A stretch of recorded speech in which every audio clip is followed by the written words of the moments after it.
Welcome to the Chronic Health Collective show, where we empower you to transform every area of your life. We gathered the best coaches and experts in the world to bring you weekly insights that's going to elevate your physical, your mental, and your spiritual well being. Whether you're looking to boost your energy, to heal your relationships, or live a more productive, balanced life, we're here to guide you every step of the way. And on today's episode, it's called New Year, New Us, turning resolutions into results for a healthier, happy marriage. We have special guest Samantha Kaaua, and she is a TEDx speaker, an international best-selling author, and renowned marriage coach known for her counterculture approach to relationships. As the creator of the Inner Mosaic method and the marriage mind shift process, she helps individuals rebuild self-trust and transform their marriages. Her international best-selling book, Finding Beauty in Your Broken Pieces, The Art and Science of Transforming Any Relationship, has inspired audiences around the world to heal past hurts and to create meaningful change in their relationships. Hi, Samantha. How are you? Hi, I am so happy to be here. Thanks, Andy. Thanks for putting this all together. And yeah, it's nice to be here again. It is such a wonderful time, wonderful night to see you again. Me and Mina love you to death. You always crack us up, and we're just We have a joking good time. beforehand. She's the one that always interviews you, so I get a crack at interviewing you this time I around. know. This is going to be so much fun. So we just started a new year. We're like 2 weeks into the new year, and the topic you want to talk about was turning resolutions into results for a healthier, happier marriage. And who doesn't want a happier marriage, right? It's the beginning of the year. We don't want to be yelling and cursing each other starting the year bad, right? Mm-hmm. Yeah. So let me ask you this. We're just going to dive straight into this. Okay. So many couples, you know, us included, we set individual goals during the new year. And, Mm-hmm. it's funny because like Minna set her goal, I set my goals. We don't always talk about our goals. We may talk about our goals together, but she doesn't know what my goal is. I don't know what her goal is. But how can personal development, how can personal development resolutions unintentionally harm a marriage? Yeah. No, I love this question. It's so important because, like you said, many of us set these individual resolutions. We set these individual goals for ourselves. And sometimes we do set relationship goals or family goals. But a lot of the times, I have found in the years that I've been doing this work that many times personal development Mhm. can push people apart and create more distance than closeness in our relationships.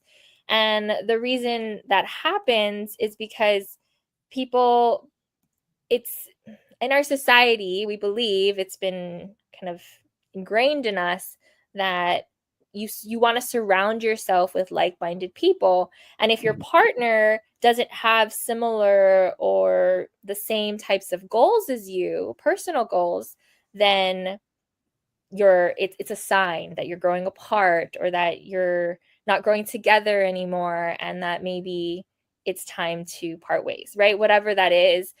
So I've seen early in the year the couples that are setting resolutions. Mhm. One partner might have these really amazing health goals or Right. wealth goals or family goals, and then the other partner may not think twice about New Year's resolutions. They're like, yeah, I just want to survive this year again.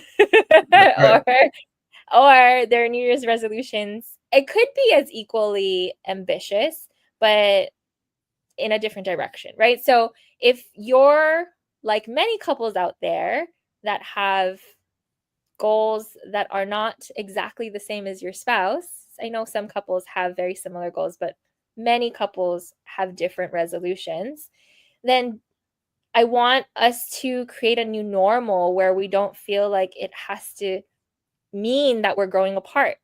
Does that make Mhm. sense? It makes a lot of sense. And it is so true what you say, because personal development is it's almost like the word that everyone's throwing around now. Everyone wants to become a better version of themselves. But it's interesting what you say, because no one, there should be a couple's development. Right? Right?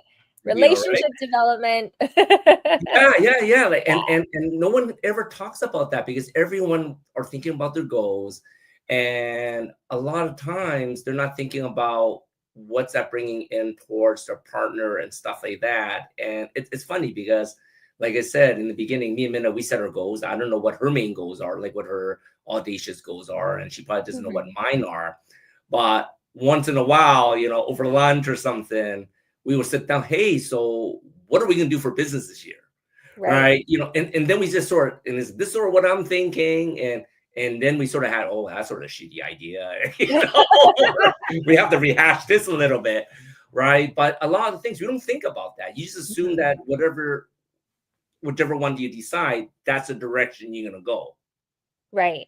Yeah. And you bring up another great point, is that if you're not intentional about sharing your personal growth plans with your partner, then it's hard for the other person to know how to best support you. Correct. Right? Correct. It's so true. Yes. Yeah. And we don't know if and I just want to bring in like a quick story. I love it. I love stories. Relatable. So if you follow me or have known of me before and follow me on social media, you'll see that I'm on a health journey. And I've been posting a lot of my workouts and fitness stuff. And I'm a marriage coach. So, some people are like, what are you doing? Are you going to be a fitness coach? I'm like, no. But I just wanted to share my journey. And so a little bit of a backstory on the relationship side of this journey. One of my husband's vicious thoughts, and I don't know if he'll be happy about me sharing this publicly or not, but his vicious thoughts were, before I started this journey, you're going to go find a personal trainer, a male personal trainer, and you're going to leave me for him. Oh my gosh. Okay. And I say this not to make fun of my husband, but I do think that this is a more prevalent thought out there than isn't. Like a subconscious, vicious thought of like, oh my gosh, my wife is going to go work out and get healthy and get sexy, and she's not going to love me anymore, and she's going to go leave me for someone else. Whether that's a personal trainer or not, correct, there's that fear.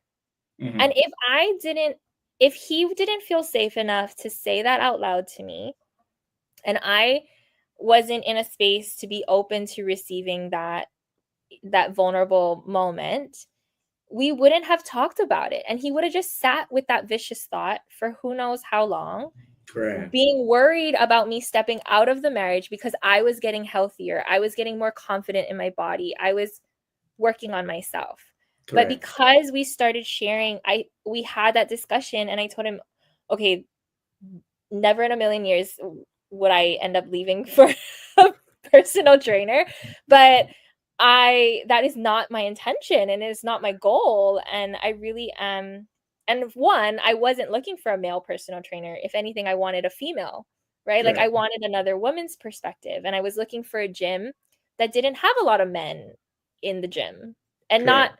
not because I was avoiding men, but because I wanted a strong community of women. And he didn't know that until we started this conversation. So I just wanted to share that kind of inside behind the scenes story that gave us both a little bit of a giggle, even though it was a real fear for him. We laughed about it when he said it out loud, because I was like, really? You really think that? He's like, no, I don't really think that's going to happen. But it was a fear. And I want everyone that's listening to be able to relate, because sometimes we have these really ridiculous, once we say it out loud, fears that can ruminate and start creating chaos in our relationships, right? So we're on this individual path of personal development, and if we're not being open with our spouse about it, can lead to all these vicious thoughts, and we can kind of create this self-fulfilling prophecy of a breakdown in our relationship. So yeah. I love that. I'm just listening in onto this, and it's always funny because when you watch movies and these rom-coms, it's always the women suspecting the guy's going to be cheating Right. behind her back, right? Right. But I love what you said, because what you said is exactly true. Because I would have that same thought too if Minna says, "Hey, I'm gonna go work out and gonna find," and Okay. and it's funny because she did go to our gym, and she got a stretch coach, and the stretch Uh-huh. coach was a young kid, right? And that's, Yeah. of course, I had to go check him out, right? Yeah. Right? I casually say, "I'm gonna work out too," But you were right? checking And it. I think, because she's, "Yeah, this guy's really good. I feel really good after the stretching." I was like, "Wow, I was like, this is a hot buff kid or what?" So I totally understand where Yeah. your husband's thoughts are, right? Because Yeah. we No. marry our spouses. They're very attractive to us, and we know they got to be attractive to someone else. So we're worried too. We want to keep you to Yes. ourselves. So Yes. I love that you share that perspective.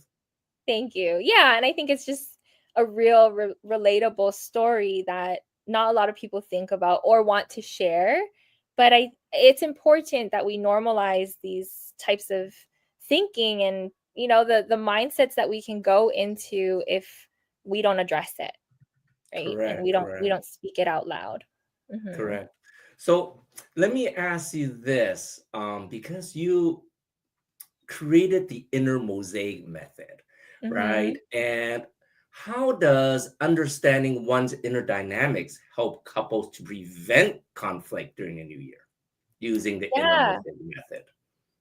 That's a powerful question. So the Okay. Inner Mosaic method really, for those who haven't heard anything about it before, Mhm, it really is a model that I created from my background in marriage and family therapy, so using a lot of systemic models, and then my personal real life experience of saving my own marriage, right? Being on the mhm, brink of divorce. And it was a very internal journey that I went on to save my marriage. It wasn't like mhm, this couples work and all the things happening. It was just going inward. And so I use the Inner Mosaic model to help me, and method to help me emotionally regulate, to better understand my triggers, to show up in the way that I want to show up, that I feel good about, and allow myself to feel like I have control, let alone just dominion over my own life. And I'm not just mhm. being pulled in all these different directions from my feelings and by the actions of others. So I use the Inner Mosaic method to help me have this internal dialogue when I'm interacting with other people. It doesn't have to be my spouse. It could be friends, it could be Mhm. a boss or coworker, anyone, strangers. And it allows me to have the internal dialogue before I have the external one. Oh, I love that. Okay. Mhm. And yeah, And it gives me that opportunity to have choice, right, in how I want correct, to show up. correct. And when you talk about the Inner Mosaic method, is this specific only for women, or will it work for men too?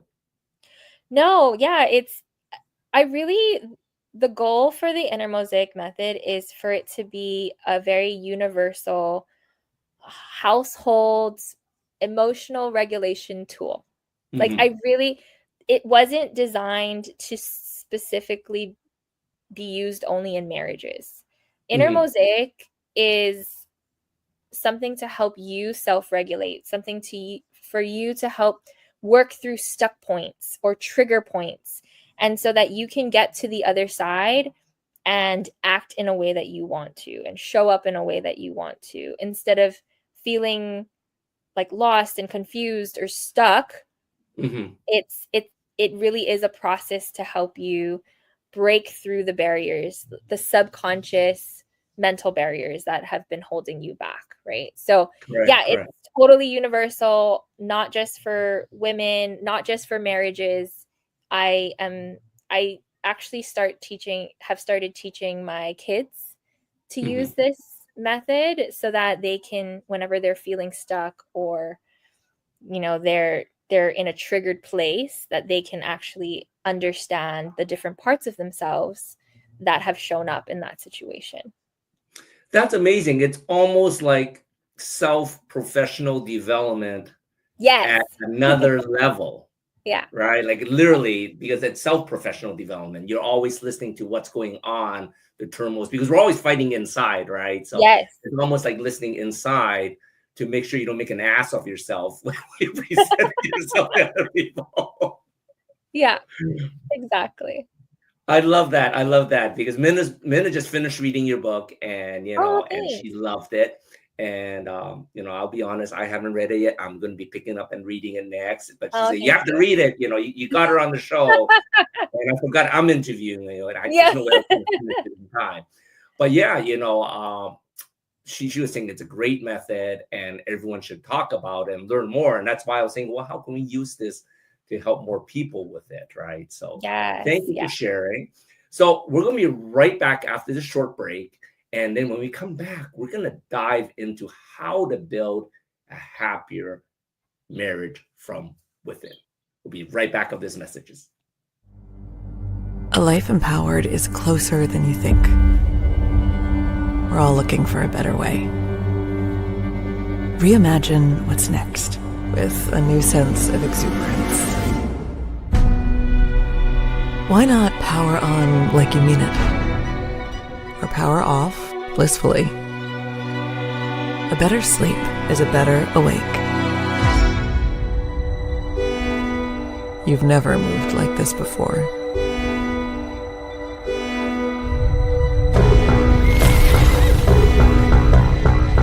With the energy nature intended.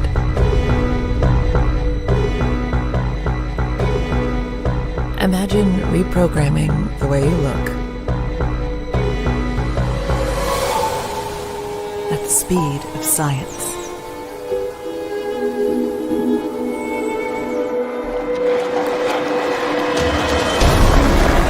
At longevity. At exhilaration. It's next level rejuvenation.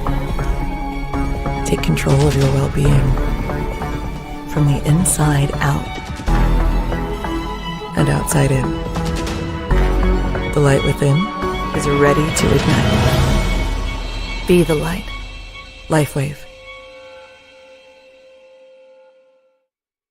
Have you ever felt stuck in your marriage, wondering if things will ever get better? Meet Samantha Kaaua, the marriage coach who's helping people transform their relationships in ways they never thought possible.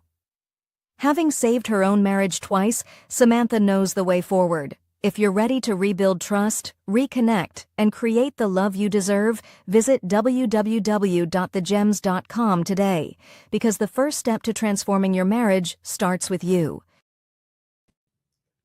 Welcome back to Chronic Health Collective. During that short break, I was trying to channel my Inner Mosaic voice, and I was just thinking about how we present ourselves, our thoughts, and how important that is when it comes to a relationship, right? Mhm. Because if we don't bring it up, our partner doesn't know what we're thinking about. So Mhm. let me ask you this, because like I at the beginning of the show, before we got on, I was telling you we've been following your reels with your health journey, and so you mentioned that your husband's fear was that you're going to find a male personal trainer. So Mhm. was that all these shorts to show him that you are in among female all the time? That's a good I'm just point. Yeah, no, curious. this is evidence, right? Like, see, look, these are the people I work out with. These are my trainers. These are my coaches. No, Correct. no, that was definitely not intentional. But that's a good one, though. Oh, no, I was just curious because seeing that would definitely put him at ease, because and then True. you're showing your progress, and your progress has Yes, been amazing, by the way. You look amazing, by the way, from last thank time. you. Not that you Thank didn't look good the last time we saw you, and by the way, I am a personal trainer too, so don't bash male personal trainers. Yes, not bashing, not bashing them. Oh my God. No, I just thought I'd throw that out there because me and That's Mina's been funny. following you, and because of Thank you, you. we bought a Pilates reformer. So we're gonna ask for some exercises once we get it. Oh, I love that. And I love the machine so much. So yeah, Oh it's my been gosh. But moving forward, like I said, for the new year, for a lot of us, if you're blessed to have a great relationship, then perfect. But Mhm. not everyone has the perfect relationship. And I think there's always room for improvement, right? Because like I Yeah, said, not everyone's always sharing what's going no. on in the inner mosaic, right? We may Mhm. be listening to Yeah. ourselves, but we still have to share with our partner. Um, when it comes down to relationships, like how important do you think that couples need to change their mind shift, mind shift, mind Said that. shift. They need to change their mind shift, and you call it the marriage mind shift Yeah. process. How do they need to change that mind shift so they can rebuild better connection? Because I honestly believe when you first meet someone, when you're first dating them, there's that magic, that attraction, right? Yeah. Like that spark. And I find when me and I see a lot of couples is like they lose that spark. They don't remember what that spark is. Yes. Right. So when it comes to the mind shift, like how do you get people to rebuild that connection that's lost over time? Yeah. So I think I'm gonna back it up a little and then get to your Yeah. question, like how do you build that mind shift and make sure that like that love is sustained over time. But I one, we were talking about Inner Mosaic, so that's definitely one of the tools I use to help people shift their mindsets and the things that their internal dialogue that's creating more chaos in their relationship than connection. Hmm. And I like to say that we all enter into relationships, or just in general, like we walk through life with a set of beliefs. And these beliefs are the lenses that kind of we're looking through when we're Hmm. experiencing life. In a relationship, when we first start it, like you said, we get into the relationship and we're excited, we're in love, we're passionate. We tend to not see the faults in the other person Correct. because we have a rose colored lens on at that moment and we just only want to see the good because we want to love and be loved. And then over time, that rose color lens fades and it comes Hmm. off. And then we start to see the imperfections of the person that we're in a relationship with, right? We see the quirks and the nuances, that the things that irritate us, right? All the things that show up. But I believe that it's not just those little things, right? It's not just Hmm. the rose colored glasses. It's not just the idiosyncrasies of our lives that intertwine and we get annoyed with each other. It actually stems from our deeper seated beliefs about relationships.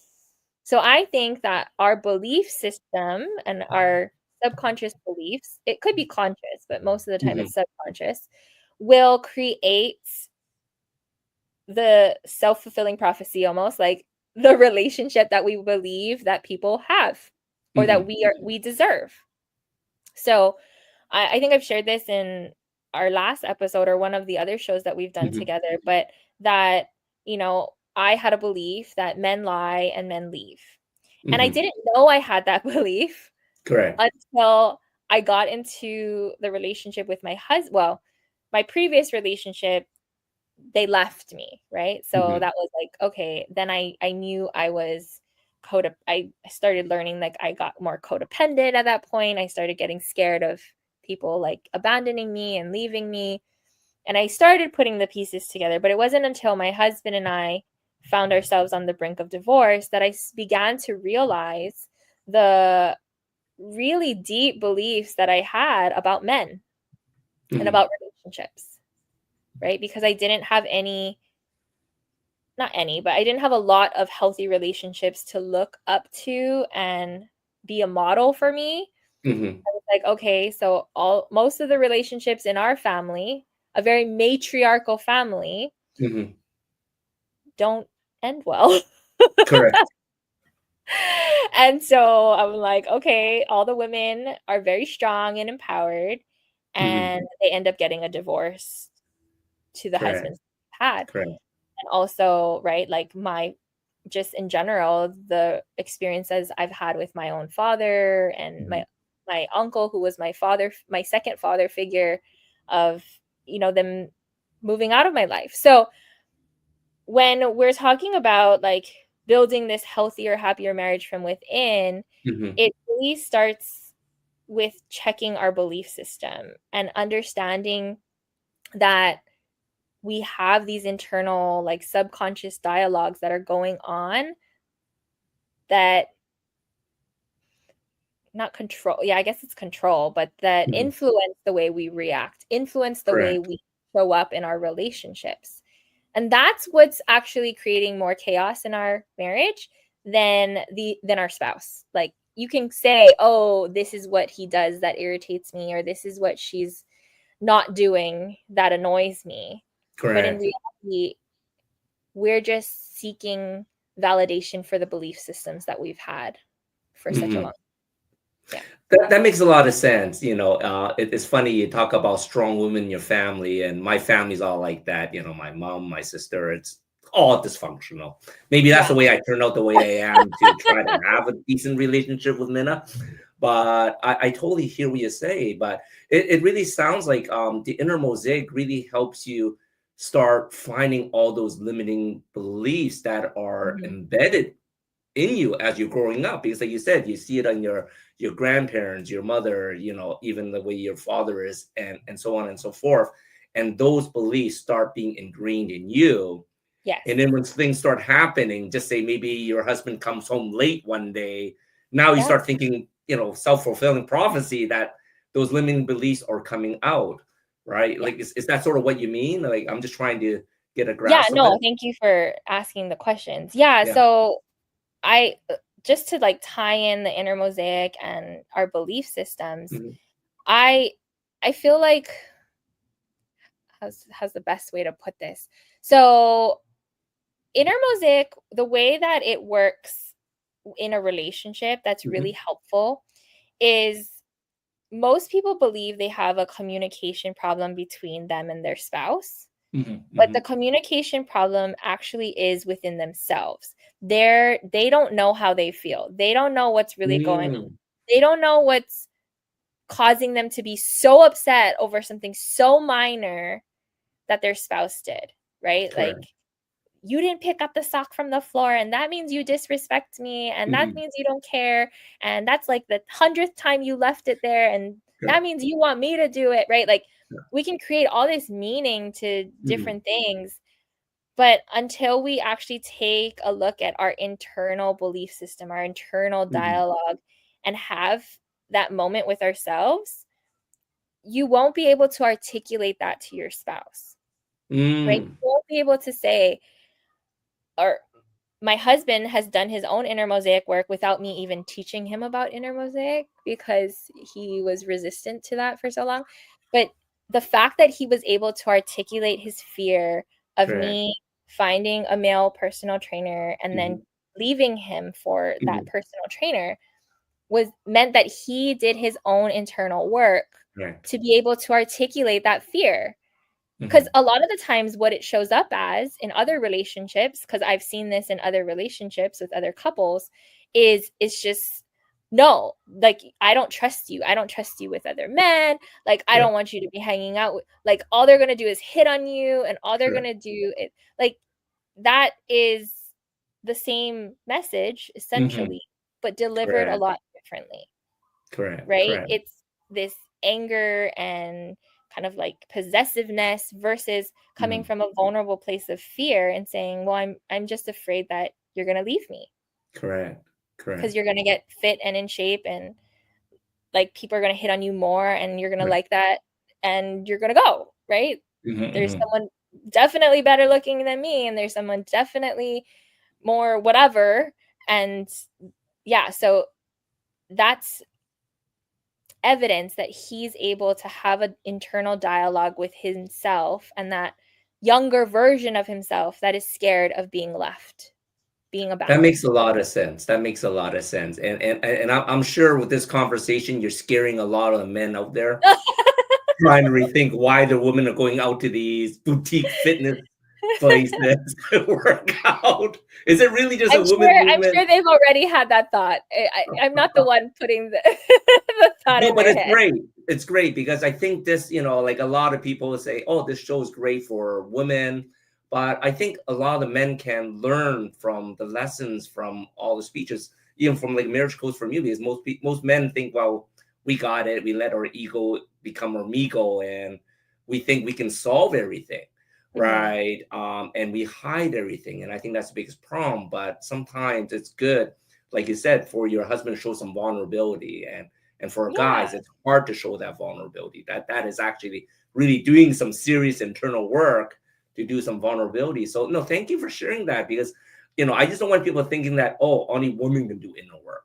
Guys, that's just not manly. Yeah, no, and it really shows. It also is evident that when we do the work, like whoever wants to see change in the relationship, when one person does the work in service of the relationship, it can improve both partners' lives. In no way, shape, or form did I formally train my husband in Inner Mosaic, but Correct. all I did was I modeled it. I was vulnerable in different moments. I shared the fear-based thinking. I shared the belief systems that I've had that were causing chaos in our relationship, right? And over time, he felt safe enough to do the same. So I love it can that. start with any partner. It doesn't have to be both parties. And that's a mindset shift I want you to have here, like those watching, is that you don't like what I had like two thoughts that like came in at the same time. So then I was like, which thought do I want to say? But anyways, I want people to understand that our partner is a reflection of our belief system, and that they don't need to be on board. They don't need to like do the work for things to change. And these are mindset shifts to understand and to really embrace. If you want to see change in your relationship, you need to understand that you can be the change agent. Correct. Right? This is how you create a happier, healthier marriage from within. You shift your belief about relationships. Correct. And these are some of the new ones that you can embrace and embody, that I can be the change agent, right? Go ahead. Sorry. No, I love it. So I'm just trying to reframe it in my head. So the change starts with you, as opposed to the change starting from your husband not picking up her socks. And by the way, we may not just see those socks. It's not because we disrespect you. Just saying. Yeah, no, it really, if any, I think any and all change in our lives starts within ourselves. No matter, I love that. like, even if we're talking about global issues, right? The change begins here at home. Like, what can we do to be the change we want to see in the world, right? Like, I can quote Gandhi on that. But it really is, that's very wise counsel, even for relationships. Correct. That is so upper level, quoting Gandhi. Okay, just saying. No, that's great. Well, we're gonna take another short break, and when we come back, we're gonna dive into the solutions to help you get more results for a happier marriage. So we're gonna start seeing some examples. I'd love to hear some examples. We'll be right back.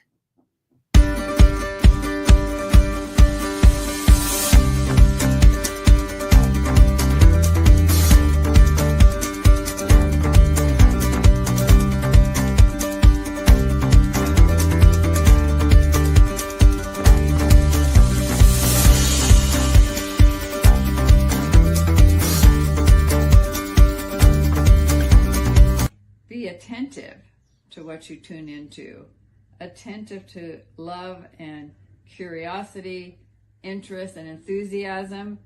Passion is love. And when we talk about love, it's love of self, love of others, love of God, love of the process. Passion is that place, that sweet spot where we are living intentionally, we are living attentively.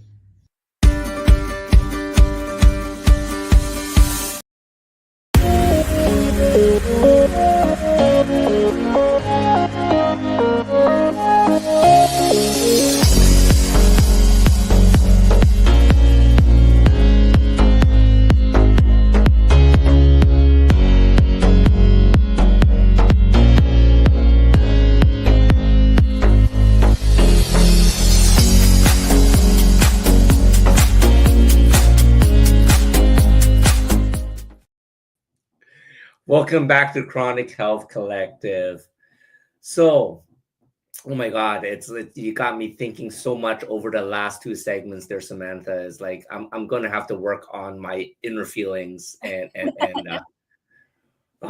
but moving forward into our third section, we just had Thanksgiving, we just had Christmas, we just had New Year's, and we got Lunar New Year coming up. Like it's almost like one holiday after another holiday and after a holiday.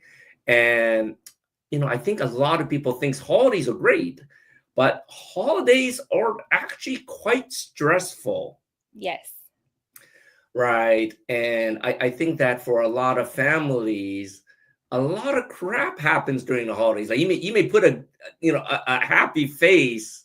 Like that's how my parents were always. Like when we had like a party, everyone's coming over and everyone thought that my mom and dad got along, but like when everyone's gone, things being thrown around the house because they put up that face. Yeah. So with all the stress that happened over the holidays, I don't think it just like magically disappear. So what steps do you think couples can actually take to try to start resolving all this built up stress over these last 2-3 months? Yeah, I mean, there's a lot of different ways that people can really de-stress and get back to a good place in their relationship, but I think there are some things that are really foundational, and it might sound a little overdone or a little like whatever, but I want to say, and like there's a tried and true, I don't know, tool that we can all use, which is gratitude. Okay. And I've learned that, I mean, even in my friend just texted me this morning because I was so last week I had read a book. I wonder if I have it near me. Yes, I do. I have it. I was reading the book called The Go-Giver. It's this book, and it's a short parable about success, and I love to apply it to our relationships as well. And the very fifth law of success, of stratospheric success, is in order to be a good giver, you must be open to receiving. And I shared this with everyone and my friends. And so my friend texted me this morning and she said, oh, I'm like losing the person she quoted. But anyways, one of the personal development gurus out there. Oh, I think it was Dr. Joe Dispenza. Sorry. Yes. Okay. Dr. Joe Dispenza said that gratitude is the number one way to stay open to receiving. And in our relationships and in love and in life, like I've seen so many couples get to this place where they feel like they just give, and they're tired of their partner not putting in the same amount of work or effort or energy into the relationship. And what I have found is that it correlates very like parallel. When the more they feel the resentment toward their spouse, the more they are getting upset with them for not returning the favor or taking care of them in return, you will see a depletion of gratitude. So the increase of resentment is corresponding to the decrease of gratitude in the relationship. And so I think the number one thing that saved my marriage, time and time again, it's not just once, but it's over and over and over again, was going back to gratitude. Finding gratitude in the moments that you don't think there's anything to be grateful for. Finding, right? Yeah. Yeah, no, I totally hear you on that. And from a guy's perspective, remember, you got Okay. me this time, not minutes. Yes, So I know this is perfect. I'm throwing you the fast hard balls, okay? From a guy's perspective, how do we show the women we are grateful for what they do without actually saying it? Because like you said, it's sort of like, oh well, maybe she cooks, like, depending on who's better, like, Nin is an awesome cook in certain things, I'm a great cook in other things, or we have certain chores that we like to do, and because we're just better at it, Mhm. right? And I think, secretly we're very grateful, right, Yeah. for each of those things, but we don't tell each other about it, right? And then, like, sometimes, for instance, I'm just going to throw an example. Sometimes I'll say, well, why didn't she get that done yet, in my head, Mhm. right? So how do you get that point across, to have that discussion, to make sure that your partner, whoever it may be, is actually grateful for the time, the effort, the things you do, maybe taking care of the children, or it may be, right? It's just like, we're not just taking it for granted. It just means we may not necessarily show. And once again, it's maybe that's not all men, right? I'm sure women do the No. same thing too, Yeah. Yeah. It's right? not gender So specific for how sure. how would you start a conversation for something like that, right? Because it's like the last thing you want is like, well, you're never grateful for this, and well, in fact, I am. Yeah. And it really is about having like this active role of gratitude in your relationship. Mhm. One of my mentors taught me the difference between generative gratitude and, right, like just in response to it, right? So it's Mhm. kind of like, oh, I'm grateful that you cooked dinner. Oh, I'm grateful that you did this, but only after the act is over, Sure. Yes. right? Like a very responsive gratitude Mhm. versus this generative gratitude. And the gratitude I'm talking about is being able to cultivate that feeling of gratitude no matter what is Mm. happening. And if you can do that and ooze that, Correct. it will be seen and felt in the relationship. But to answer your question Mhm. more practically, Correct. every day I we as a family thank whoever cooked or bought or provided dinner Mhm. every day. Mhm. It's thank you for dinner, thank you for making dinner, and we all say it Mhm. and we don't take it for granted. Like, Correct. speaking our thankfulness and our gratitude out loud is something that must not be taken for granted, because it's in those moments, that appreciation, that we will build the relationship even deeper, right? Like, Mhm. it might be like, well, why do I have to say thank you for making dinner every night?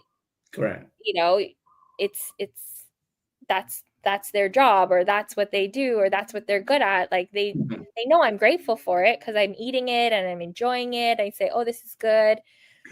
No, but we cannot assume that Mhm. they know we're grateful. So it's really being intentional about the gratitude we have Mhm. and sharing that with one another. So it's just having a simple conversation of, and you can start it. It doesn't have to be like this formal conversation. Oh, we need to say more gratitudes to each other Correct. because Sam said so and it's going to help our marriage. No, just start engaging in more gratitude, saying thank you for something that maybe Mhm. you don't normally say thank you for. Oh, thanks for taking out the trash. Thanks for, Mhm. vacuuming today. Thanks for folding my laundry Correct. or washing whatever, the car. And Mhm. it's having this, it's a practice. Just like any other spiritual practice we can have, meditation, Mhm. journaling, right? Mindfulness, gratitude is a practice, and it's Mhm. not a one and done thing. It's not thank you and now you should know I'm forever thankful for it, right? Correct. It's wash, rinse, repeat. It Correct. is something that it's a maintenance practice. Yeah. I think that's very important, on a standpoint for, relationship reinforcement too, right? Because it's funny, because, like, when you first, are dating, you speak your mind. Oh, I love you so much. I love how you did this. Thank you for this gift, right? But as you get into a relationship, you forget the gifts, and I'm guilty for that. Like in the beginning, always anniversary, bang, bang, bang. You're doing all the way out to have this elaborate gift, and once you get Right. married for a while, it's like, I'm just gonna treat you for dinner. You know, Yes. right? Yes. I hope other couples are doing that. It's not just me. No, us too. But what are other subtle ways that you can show gratitude? Because I really believe gratitude is very important. The showing that your partner, that you love them, that you're grateful for everything they do. What are some subtle ways that, not only are you being grateful for everything that's happening in your life, but grateful for everything that you have together as a couple too? Mm-hmm. Yeah, subtle. I don't know about subtle ways, but I Mhm. think like if we talk about subtle ways, you can Mhm. look at love languages and you can understand their love language and your love language and how we love to receive it and how we love to give love. But Mhm. those are definitely things that you can look into and do, like acts of service, words of affirmation, Mhm. quality time, right? All those different types of ways to show and receive love. But I think the most unconventional, like less spoken of, like, so something that's less common that we don't associate with gratitude is our attention. Giving Mm. someone your undivided attention and truly listening to what they have to say, what's going on in their life, being Mhm. present is one of the most overlooked, underrated ways to show gratitude, to show someone that you appreciate them. Oh my gosh. That is so huge because like me and Minna, we love people watching, right? Yes, that's always fun. I I love hope people don't catch us people watching when we're out, right? We'll be on a date, we're eating, we're just people watching. right. And it's funny because like and I hate to talk about certain generations, but we know is that the younger generations, there'll Mhm. be like a couple, they're having a date, but it's almost like I swear they're talking to each other through their phone, through Yes. texting. Like there's Yeah, no yeah, conversation. They're actually yeah, like just flipping through there. yeah. And like you said, that is really not giving them attention. They may think they are, Mhm. right? But then, like, at least when we used to date, we didn't have cell phones. When you sit down and talk, you sit down and talk, right? Yeah, that was your entertainment, the person across the table. Yes. Exactly. Or people Exactly. watching together and then talking about the people, but yes. Exactly. Well, let me ask you this, because like through the holidays, a lot of couples will put the front to pretend everything is going okay, Mhm. right? But there are couples literally on the brink of giving up. Mhm. What is one resource or strategy that they can use immediately to start creating back some hope? Because you mentioned you saved your marriage twice, Yes, yes. right? So I'm sure there are a lot of people that's trying to save their marriage first time, let alone twice. Yeah. Like, what is a good strategy or resource that you can give to give them some hope that this is all over? Yeah. Okay. The strategy won't necessarily give you hope, but so I'll answer that in two parts. The Okay. strategy, the instant strategy that you can use is something I always teach my clients, Mhm. and it's called HALT. Hungry, Oh, angry, lonely, or tired. okay. Got it? Okay, so Mhm. HALT. Hungry, HALT. Hungry, angry, angry, lonely, lonely, or tired. Okay. tired. If you're any of those things and you're aggravated or you or the other person are about to get into an argument or have started an argument, if Mhm. either of you are hungry, angry, lonely, or tired, you halt. Wow. You're not allowed to talk about whatever you're upset about. It's a That pause. that wow, the first part, that is amazing because most people are at least two of those things at any one time during the day. Exactly. So it's like, how do we have this conversation? You're like, well, you have to wait till you're calm. Correct. Okay, I love that. Okay, that's a Okay. great strategy. I love that. So I that's learned something new today. the instant tool that I want to give you. Mhm. Hungry, angry, lonely, or tired, halt the conversation, wait till you've calmed down, you're no longer angry, go to bed if you're tired, eat some food if you were hungry. Mhm. If you're lonely, like find a way to feel connected either with that person or someone else. Like Mhm. just find like cuddle your Just not dog your personal trainer. or your cat. Yeah. Connect with someone healthy in your life that, you know, in a way, the goal is to connect with the person that Correct. you're with, right? That you're having Mhm. this argument with, is find another way to connect. You can Correct. laugh about something, find some commonality with them, and then circle back to this point of, you know, conversation that you're wanting to discuss. But Mhm. that is an amazing tool that I use with all my clients. And then to instill hope, I feel like the best thing for you to do is to talk to other couples, talk to even just like look for some of my videos, look for other Mhm. people out there who are teaching what I teach or similar things to what I do, because we are walking examples of hope. We are the Mm. people that have lived the life, been through the fire, and have come out the other side. Like, Correct. just go watch some of our videos. Like, that's the fastest way to really reignite the hope that it's Correct. possible, right? We've had really dark days, dark nights of our souls, and Mhm. we've come out the other side. So just knowing that, I hope that that instills a little bit more hope. Rewatch this episode. That's another one.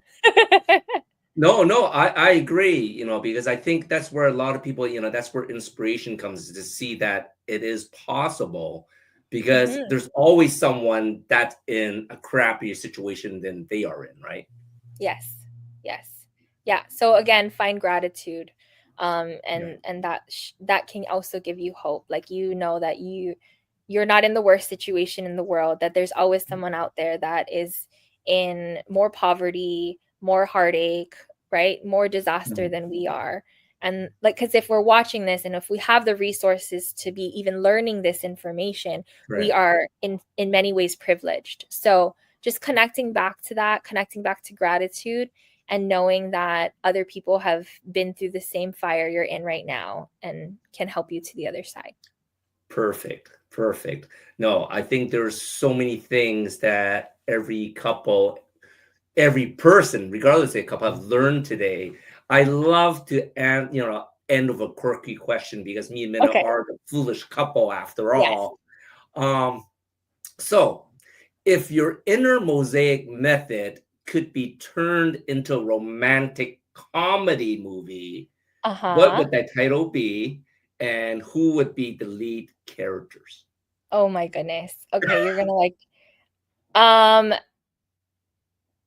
there's so many romantic comedy movies that it could. And okay, romantic comedy. I feel like there's one that I'm trying to think of that I can't think of the title, but You can like, make up your own title. We don't need to use oh, one. Oh, it's not yeah. like a, Oh, no, oh, no, no. You can create your own movie. we're making up our own movie. Yeah, making it a And then movie, but who would be the starring roles for that movie? you're also making me try to remember actors' names. Um, okay, the title of the movie, okay, for my Inner Mosaic model would be, I really want to think of like an actual movie, because it would be like Love Actually would be a great Okay, yeah, movie, yeah, yeah. or, you know, like one of those, like, I can't think of the title right now, but one of those hot mess love comedies that Okay. like everything's a disaster and everything's connected to everything, and you know, your best friend is now dating your daughter. What movie was that? Okay, anyways. And the starring role, oh,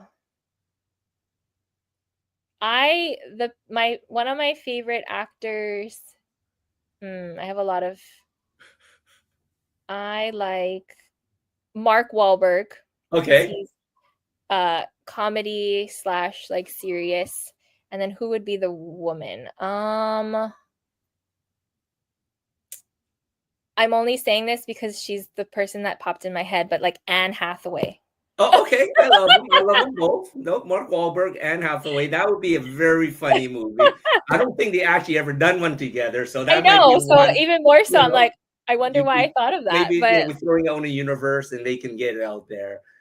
That is amazing. Well, thanks everyone for tuning in on this episode of the Chronic Health Collective. Don't forget to subscribe, leave a review, and share this episode with someone who can benefit from Samantha Kaaua's incredible insights on building healthier, happier relationships. Visit us at chronichealthcollective.com to make sure to grab our monthly magazine packed with expert advice from our 13 amazing life coaches. And while you're there, set up your first discovery call with the coach who you resonate with, where you're having challenges with. Next week, we are thrilled to welcome Amanda Johnson, and make sure to join us every Tuesday at 7 p.m. CST for more tips to up-level every aspect of your life.